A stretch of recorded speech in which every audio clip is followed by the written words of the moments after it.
Checking in on the news can bring a lot of stress on the best of days. But with so many unknowns being shared across all our news agencies, it can be difficult not to be paralyzed by the stress or the fear that may develop by reading some of these triggering articles, especially if you're someone who already deals with a high level of health anxiety. Today I will be sharing a little bit about how I struggle with health anxiety myself and how I have utilized mindfulness in the past week to help me to cope with my coronavirus fears. Welcome to Gently Being. This is a space for mindful living, contemplative practices, and slowish living. A short disclaimer to start this video. I am sharing my own personal thoughts, reflections, and experiences. I am not offering any medical advice and am not a medical professional. I do encourage people to turn to the World Health Organization and the Center of Disease Control to stay up to date with their recommendations about everything to do with the COVID-19 virus. Last week, I was dealing with some health issues that had no relation and no symptoms similar to the coronavirus that is COVID-19, but nonetheless, I needed to go into a walk-in clinic. When I was in the walk-in clinic, I sort of scanned the room around me and noticed that I was surrounded by a lot of people who had cold, flu-like symptoms, and there was a lot of coughing and sneezing happening in this small space without much covering of the mouth and nose by your elbow. And while I was beginning to wait in the room, I could really feel my stress levels rising because I started to think about the viruses that were just transmitting and floating in the air. When I recognized that my stress levels were rising, I first heard a voice say, okay, let's just do some mindful breathing. But then there was this other voice that was saying, you don't really want to be focusing in on taking deep breaths or your breathing when all these viruses are existing in the air. And it sort of just started to really kick in some of the health anxiety that I can have. In that moment, I was lucky because the walk-in clinic was in the back of a building, and at the front was a pharmacy. So to help calm myself, I would walk slowly just up and down through the pharmacy to help myself just return to myself and to lower my stress levels. When I got home from the walk-in clinic, I made sure to thoroughly wash my hands and then actually had a full shower just to really fully cleanse myself, because I realized that there was a good chance that, some of the particles that were in the air, were falling on me and that I was taking some of them in.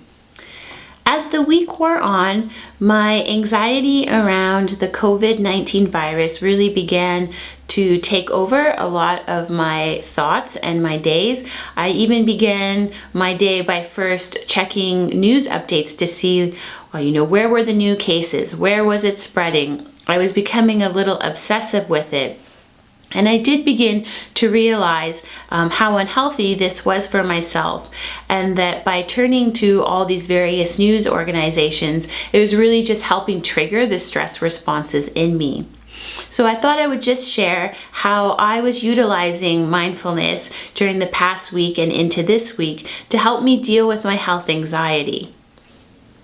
The first step I took was limiting where I was getting my news. I really slimmed it down to 2 new news organizations that I found were really focused in on providing you with facts and details of what was happening and weren't using so much those stress triggering tricks that the news agencies can do to get you hooked in onto a news story. I also then really began to limit the amount of time that I would have to give to reading more about updates about the COVID-19 virus. I would check later in the morning to see what new updates there were, and then I would also check later in the evening. But I stopped checking first thing in the morning, and I really stopped checking as the last thing I was doing before bed because it was really leading to some restless sleep for me. The next thing that happened for me was I really began to realize that my initial fear and the stress that I was feeling was very individual based. I was projecting fears of the future of what would happen to me and what the illness could do to me, and I even really expanded those fears to far beyond what was really being told as facts of what would happen with the virus. And when I had that realization that I was really focused just in on me, I realized again how everything is connected and how connected we all are, and that I needed to expand my understanding and my view of this virus to being something community-based around the world, and also just in your small community that you live in. And that one of the best things that I could personally do was to check in on myself, to see how I was feeling, to be aware of what the symptoms are for the virus, so that if I see that I may be starting to have them, that I stay in, that I self-quarantine myself, and call my telehealth line to explain my symptoms and see what advice they give to me, but to really take responsibility for what was happening with my body, how my health is each day, so that I don't become a carrier that then spreads the virus further, as can happen. While we know that sometimes we don't see the symptoms right away, it is beneficial to constantly be having those moments where you check in on your body, see how you're feeling, and not judging anything you're feeling. And this also went back with my stress. I wasn't judging the fact that I was feeling the stress and seeing it as negative. I just saw it as what it was, and then slowly would try to release some of it, but also taking some actual concrete actions that helped me to lessen some of the stress that I was having.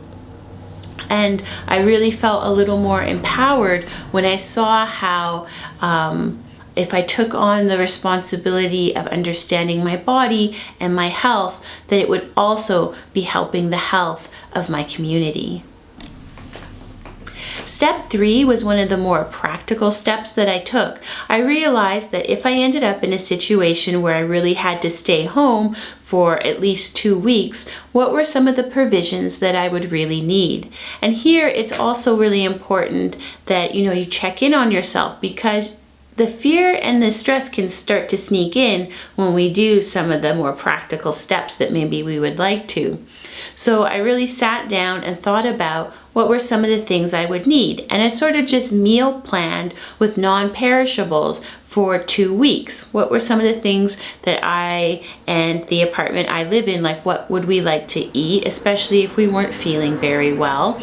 And also, what were some of the things we might want to have, like make sure we have enough toilet paper and Kleenex and some throat lozenges, such things like that. Making just a little list of what you need to be prepared to have in case you do have to stay in for 2 weeks. Our minds work to protect us, which is wonderful and it's great, but sometimes they're a little overprotective, and they can lead us to being really individualistic in the way that we're seeing things and approaching things. So again, when you're making that list and shopping for provisions, some non-perishables and the things that you may need, you don't want to take away from what other people may need too, because it puts a really unnecessary strain on the supply chains for getting different products. You may have even already noticed this a little bit in your community, that there's some people who go in and they really buy up all the face masks and sort of hoard them for themselves. We want to make sure that we're realistic about the things we may need if we end up in a situation where we have to stay at home, and just, stick with buying those things that we need. Step 3, really focusing on when I was washing my hands. I have to say, one of the things that kind of became a realization for me during all of this is that while I do wash my hands a lot of the times I'm just rushing through it. But now that I was aware that you really have to thoroughly wash your hands, I really allowed myself to calm down, rest, and bring my awareness fully to the washing of my hands. And of course, this just turned washing my hands into a mindfulness practice during the day. You can really just feel the soap, feel the water on your hands, smell the aromas from the soap, and just even let myself think about how I was cleansing my hands of any viruses that I may have picked up, thus helping to protect my body and protect the collective bodies of my community.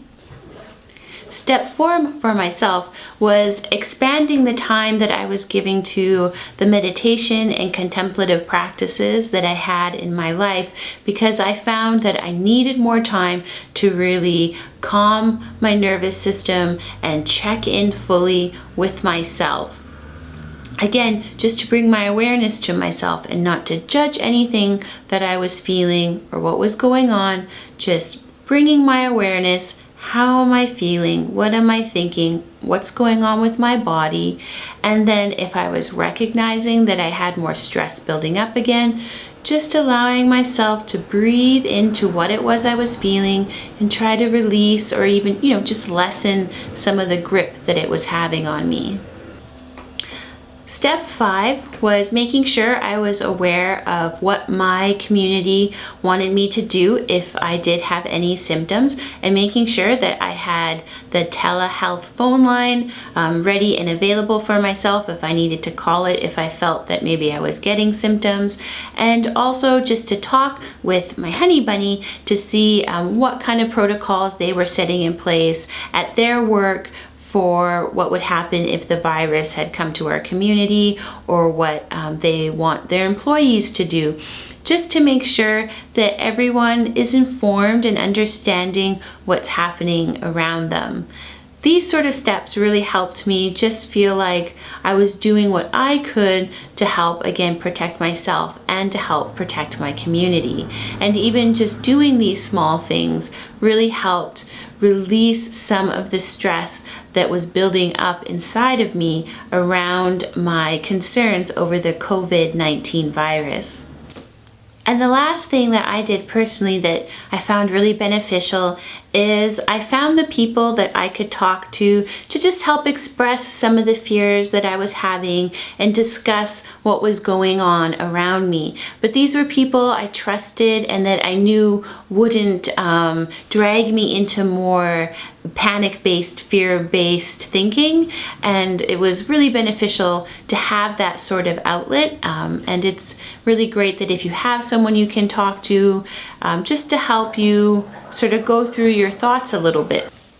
If you don't have anyone like that in your life, then you may want to look up any mental health hotlines that you can call if you find that your stress or your anxiety is becoming a little too much for you, and then they'll be able to speak with you and may be able to help. Thanks so much for watching this video. I do think it can be really beneficial when we share when we're struggling with our mindfulness practices, and when we find that our stress and our anxiety may be taking over our day-to-day life a lot. And sometimes we learn a lot from each other and how each other are coping during these times. I hope that maybe some of these suggestions were beneficial to you. And please feel free to share any things, tips or tricks that you're using when you find yourself getting really stressed out about the coronavirus or just health anxiety in general. You can leave the comments down below.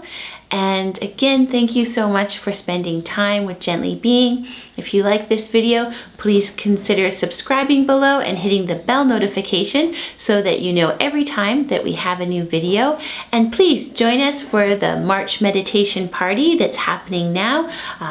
Each day, Monday to Friday, Gently Being is uploading a new guided meditation that you can try out and follow, or you can just stick with one or two of your favorite meditations and do them during the month.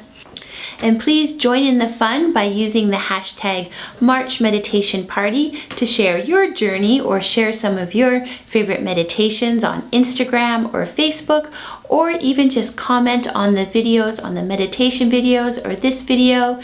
Every time you use the hashtag March meditation party or comment on a Gently Being video during the month of March, you will be entered in a draw for a fun little surprise meditation pack. And it's open to everyone, and the winner will be announced on April 1st. I'm wishing you a wonderful week ahead. Thanks so much for spending time with Gently Being.